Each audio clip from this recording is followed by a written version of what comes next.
Hello student, today we start our online classes for class 8. The topic is force and its effects. So in this topic we understand first about the force, and then secondly we discuss about the some effects of the forces that we accept or that we feel in our daily routine lives.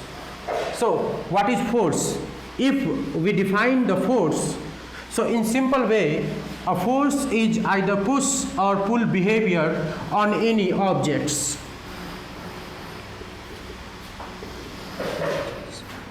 So what is the force? Force have only the push or pull behavior. In daily routine life, we can feel or we can see in our day-to-day routine that the force has only push or pull behavior. Just we try to understand with a simple example. Suppose we try to open a door from outside of the room. At that time, that door may be opened with the push, but at the same time, if we try to open a door from the inside of the room, and that time we apply a pull behavior.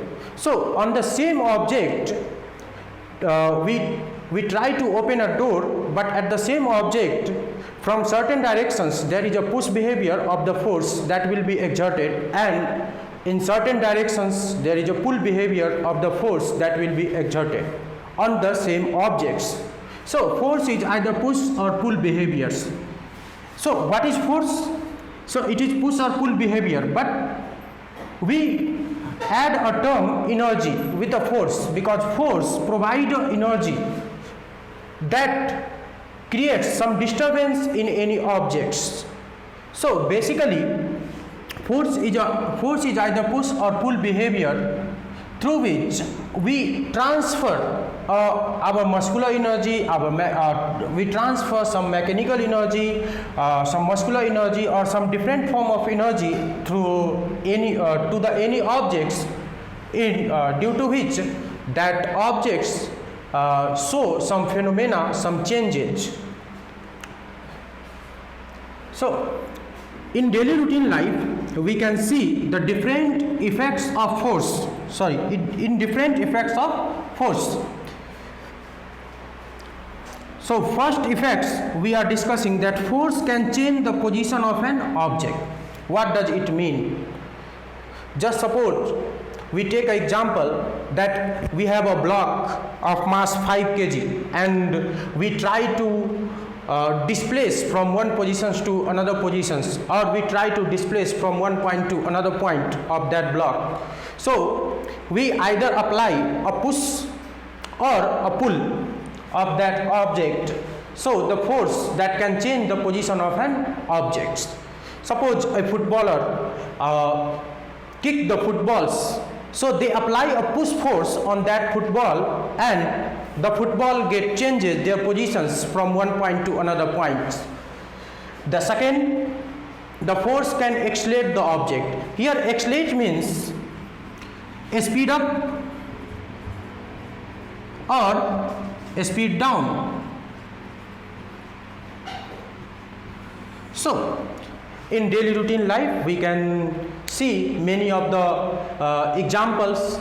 Just we take an example of accelerating the car. So when we accelerate the car, there is speed up, and when we apply the force on brake, there is a speed down. So basically this speed up or speed down is termed as accelerated. So the force can accelerate the objects in certain manner.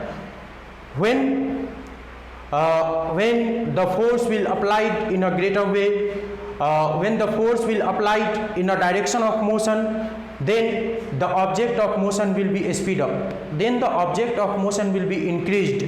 But when the force will apply in the opposite direction of motion, then the object will get speed down. That means the speed is decreasing, right? The next effect of force is that force can change the shape and size of the objects. we have lots of example and we can see in daily routine life, but here we take a simple example that we take a elastics and we apply a pull force on that elastics. That force will change their shapes, but when we release their forces, they will gain their positions due to their elasticity behaviors.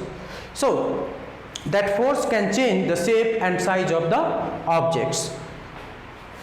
Now the fourth effect is that force can change the direction of an object. Definitely, when we take an example of, again we take an example of car. So when we apply a force on handles to move the car, and we apply a force on handle to change the directions of the car. Again, there are lots of examples. Just suppose that a bowler bowls the batsman and the batsman hit the balls. So the bowler balls the ball towards the batsman, but when the batsman hits the ball, then the directions of the balls will change.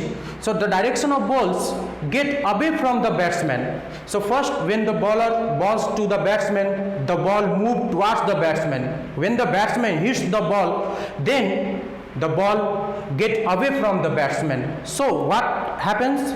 There is a change in the direction of the balls. Why? Due to application of force, due to application of certain force, right? At the both time we applied a push force. There is a push behaviors. So in all these effects of force, we see that force is either exerted in a push manner or a pull manner. So force is a physical quantity which has only push or pull behaviors. In the whole things we understand that the force have only two behaviors, push or pull, and that transforms one type of energy into the another type of energy, and that energy will be able to show some effects on that objects. And to show some effects on the object, there must be a sufficient amount of force that will be applied by one object to the another object, or by one system to the another system. Here one thing we consider, we also study about the things that the SI unit of force is Newton. Okay, and one thing more, that force is a vector quantity. Force is a vector quantity. So basically all physical quantity will divide into two types of quantity, that is a scalar and vector. In simple way we can say that a scalar physical quantity have only magnitude, and the vector physical quantity have magnitude as well as direction. So why force is considered as a vector quantity? Because force has some magnitudes. We applied a force with some amounts, and that will be considered as in SI unit of Newton. So suppose a block, here we applied a force of 5 Newton, right? So the block is moved in a certain directions. So when we applied a force of 5 Newton, suppose this is north, south, east, west. So due to application of 5 Newton of force, the block will move in east direction. So the block will change their position in east directions. So that's why the force is a vector quantity, because it has magnitude as well as directions. Okay, so today we discuss about the force and its effects. In our next class we will discuss about the types of force, different types of force. Thank you.